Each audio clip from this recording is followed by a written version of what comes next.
It's a privilege for me once again to come into your homes to speak to you about the state of our common battle against the pandemic of the coronavirus that is affecting all parts of the world, including our own. Exactly a week ago, I announced the lifting of restrictions on movement of persons resident in Accra, Kumasi, Tema, and Kaswa.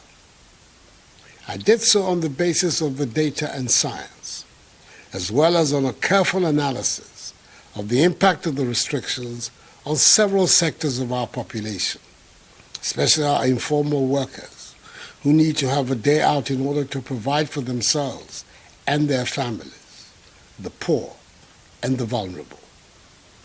Since I last spoke to you, we have completed the analysis of another 32,031 samples, bringing the number of tests from 68,591 to 100,622. From this pool, the total number of confirmed infections has gone up from 1,042 to 1,550. Our recoveries are now 155 and deaths 11. The 2 new cases of death, like the other 9, are all of persons with underlying health issues, what the doctors call comorbidity. The positivity rate, i.e. the rate of infection from those sampled, continues to remain constant at 1.5%. 6 persons are critically ill, and the remaining 1,378 have mild or no symptoms at all and are responding to treatment. Of the 508 new confirmed cases, 465 are from the Greater Accra metropolitan area, 10 from Kaswa and the Central region, 7 from the Ashanti region, 6 in the Eastern region, 2 in the Northern region, 1 in Western North, and 17 from the Oti region. These 17 were the result of interceptions near Nkwanta by officers of the Immigration Service and other security personnel of 2 cargo vehicles that had on board a total of 67 passengers who were illegally entering the region from Accra during the period of the lockdown, and all of whom were tested, with 17 proving positive. We are still very much in uncharted territory, and clearly we still have some way to go towards ridding ourselves of the virus. The truth is that this will be a long war, broken up into several battles.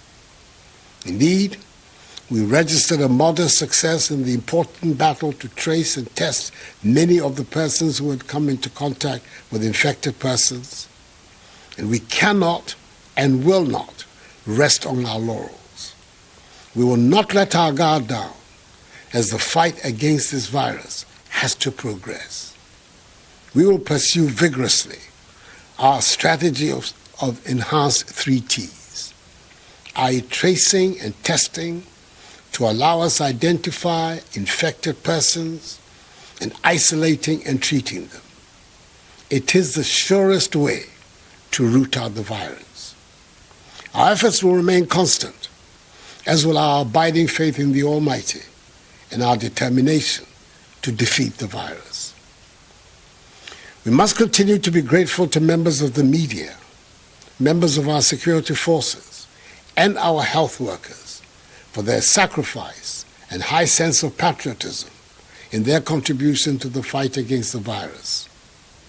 The health workers who are working day and night to care for the stricken must continually be in our prayers. Their efforts will be in vain if we at home do not support them. In addition to the incentive package given to all health workers, government has enabled domestic production and supply of protective equipment to our health workers to increase significantly.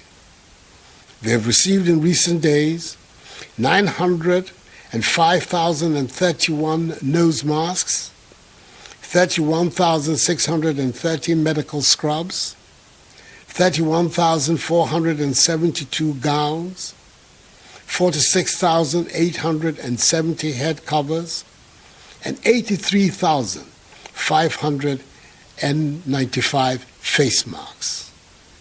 We're also grateful for yesterday's gift of medical supplies from the government of the United States of America to help boost our testing capacity.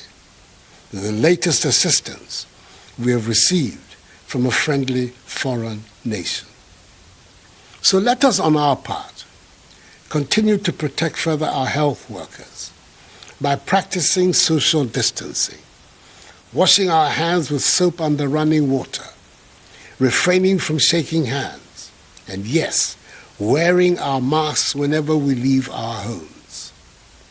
I'm happy to note that the hard-working Minister for Health, the Honorable Kwaku Agyeman-Manu, Member of Parliament for Doma Central, has, as of yesterday, the 25th of April 2020, issued directives to guide the production and mandatory wearing of face masks.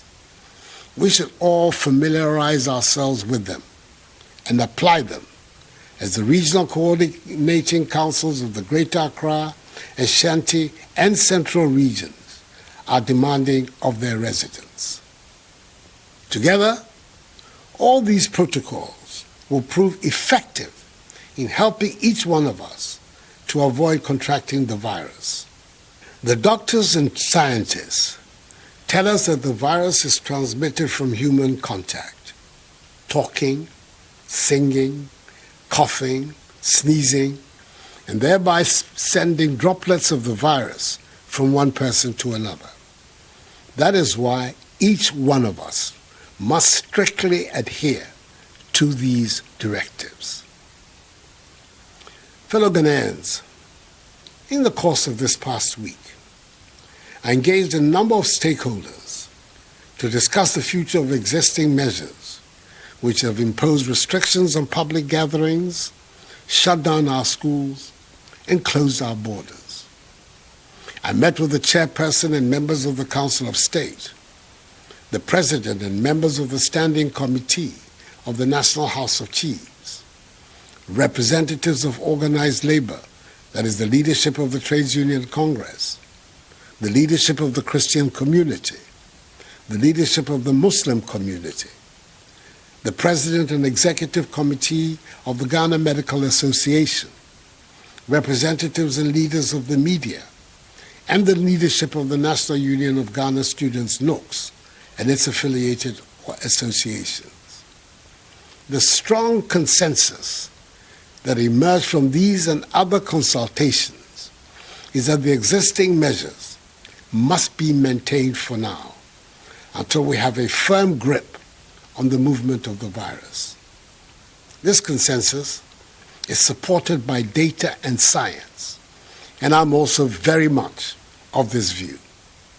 I have accordingly, by executive instrument, extended for another 2 weeks the suspension of all public and social gatherings, as set out in Executive Instrument number 64 of 15th March 2020, effective tomorrow, 1 a.m., Monday, the 27th of April.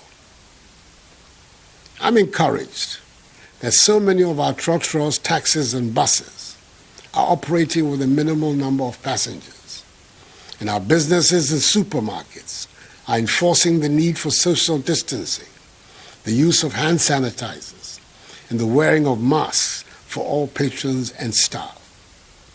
I want to single out supermarkets such as Melcom, Palace, and ShopRite in particular for the excellent discipline they are maintaining in their enterprises across the country, and call upon all other enterprises, especially our market women, to emulate them.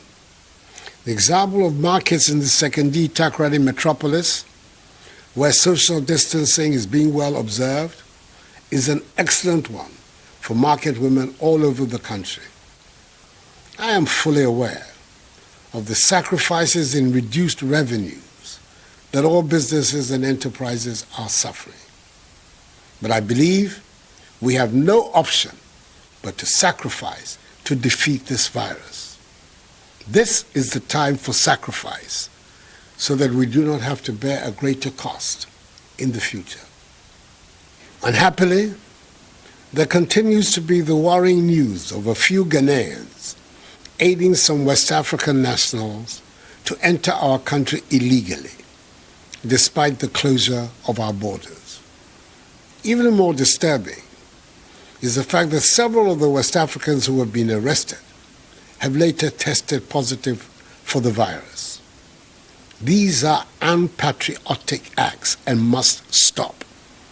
We cannot allow a few persons who are motivated by their own selfish money-making interests to endanger the lives of the rest of the population.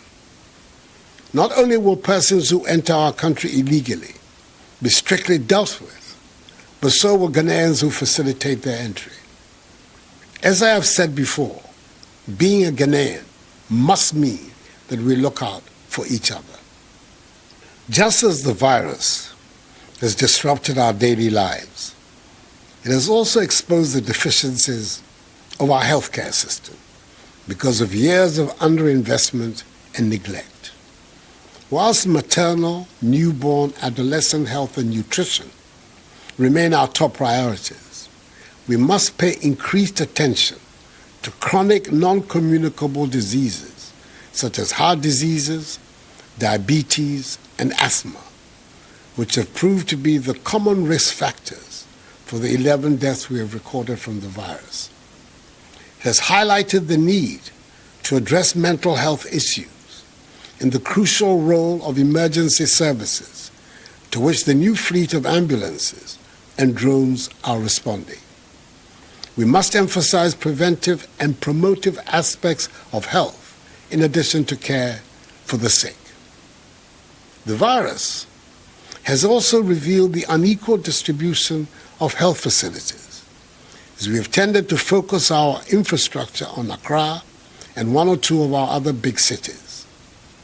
But as we've seen, epidemics and pandemics, when they emerge, can spread to any part of our country. There are 88 districts in our country without district hospitals. We have 6 new regions without regional hospitals. We do not have infectious disease control centers dotted across the country. And we do not have enough testing and isolation centers for diseases like COVID-19. We must do something urgently about this. That is why government has decided to undertake a major investment in our healthcare infrastructure, the largest in our history. We will this year begin constructing 88 hospitals in the districts without hospitals. It will mean 10 in Ashanti, 9 in Volta, 9 in Central, 8 in Eastern, 7 in Greater Accra, 7 in Upper East, 5 in Northern, 5 in Oti, 5 in Upper West, 5 in Bono, 4 in Western North, 4 in Western, 3 in Ahafo, 3 in Savannah, 2 in Bono East, and 2 in Northeast regions. Each of them will be a quality, standard design 100-bed hospital with accommodation for doctors, nurses, and other health workers. And the intention is to complete them within a year. We have also put in place plans for the construction of 6 new regional hospitals in the 6 new regions, and the rehabilitation of Efiankwanta Hospital in Sekondi, which is the regional hospital of the Western region. We're going to beef up our existing laboratories and establish new ones across every region for testing. We will establish 3 infectious disease control centers for each of the zones of our country, that is the coastal, middle belt, and northern, with the overall objective of setting up a Ghana Center for Disease Control. The recent tragic CSM outbreak, with over 40 deaths, has reaffirmed the need for ready access to such infectious disease control centers, even though in our time nobody should die of the disease. Early reporting is what is required, and I implore everybody to heed this call. We shall make these investments in our healthcare system not because it is going to be easy, but because it is self-evidently necessary to serve the needs of 21st century Ghana. The three development authorities, the Zongo Development Fund, and metropolitan, municipal, and district assemblies will be tasked to place health infrastructure amongst their highest priorities in the coming years. Soon, at the appropriate time, the exact volume of investment required will be duly and transparently laid out for public scrutiny and action. It is obvious that side by side with the investment in the physical infrastructure of our public health system, we will have to intensify our policies for the growth of our domestic pharmaceutical industry so that we can generate our own medicines and medical supplies and products, which should no longer be dependent on foreign imports.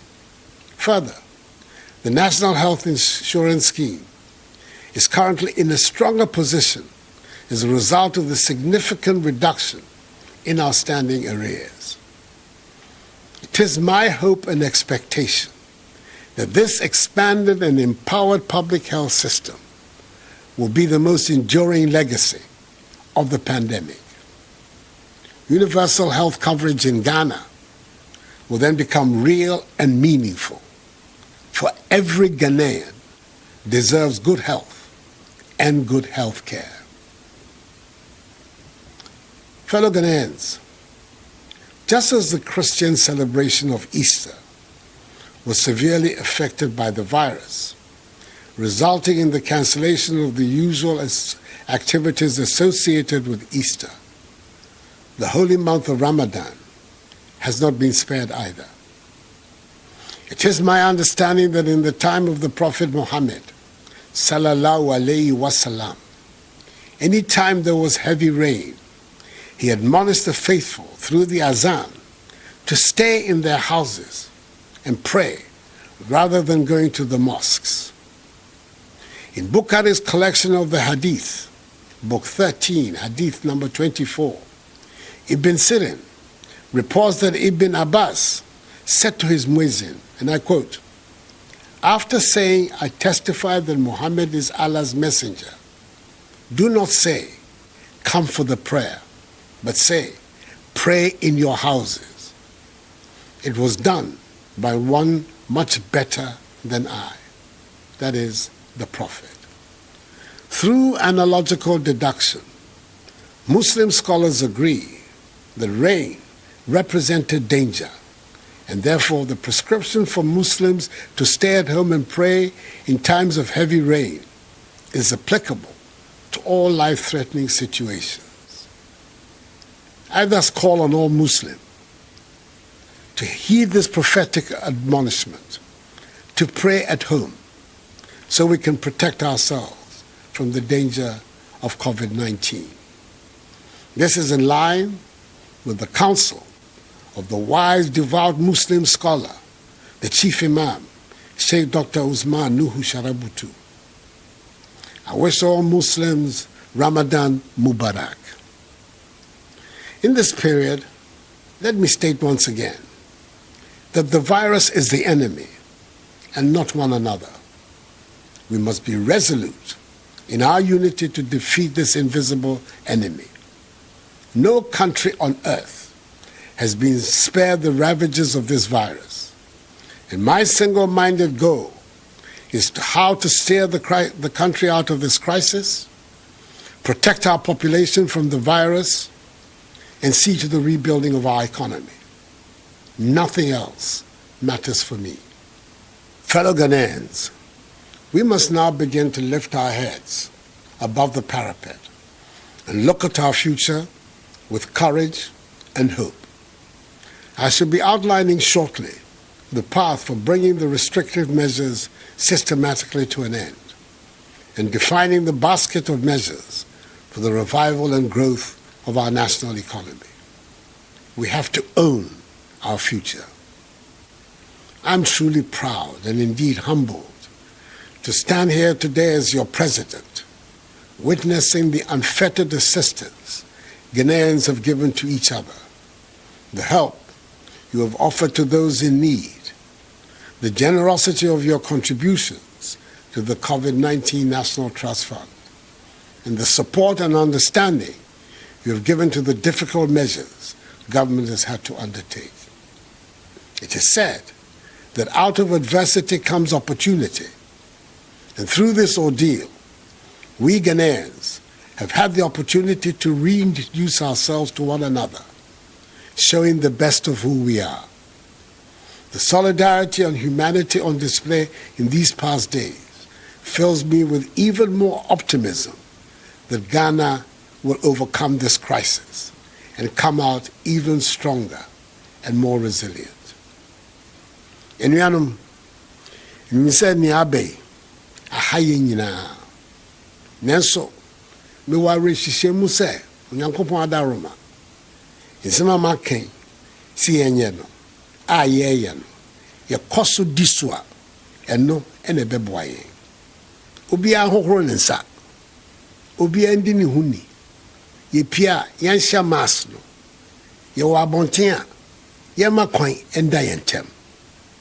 Ye masede sa asem bi ba esese me na me bɔ mo ho ban. Momboa me na mentumi nya madwuma. Onyankopɔn bɛboa ama yɛfi ɔhaw eyimo.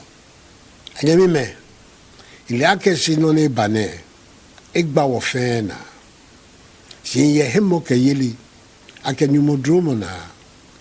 Ni bi ni nke ake wo fe ni wo fe ka wo ye no. No ni ba wa wo fe. Mo fe mo afoede. Ni ekwa hejuba. Ka wo jepo e.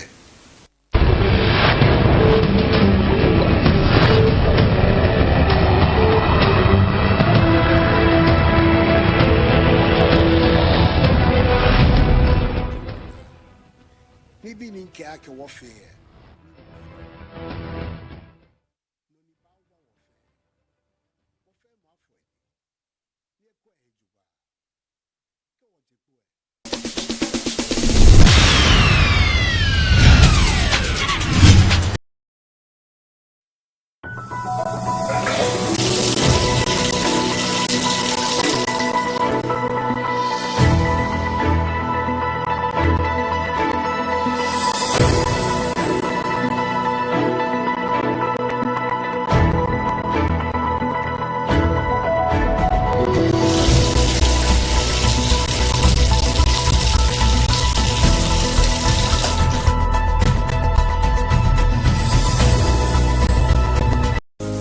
Amazing virgin coconut oil and I'm amazing special zone, amazing processed palm nut pap. I said make my bank no every in 10 terms. Any way the amazing special zumi, amazing virgin coconut oil, any amazing processed palm nut pulpa, you free amazing special foods, and amazing special foods products in natural. They tell me I'm just a whiskey, but I'm more than that. I'm a blend. Born from the finest single malts and grains, blended to be smooth with a warm amber glow. Admired by men and women all over the world. I'm not one of these things.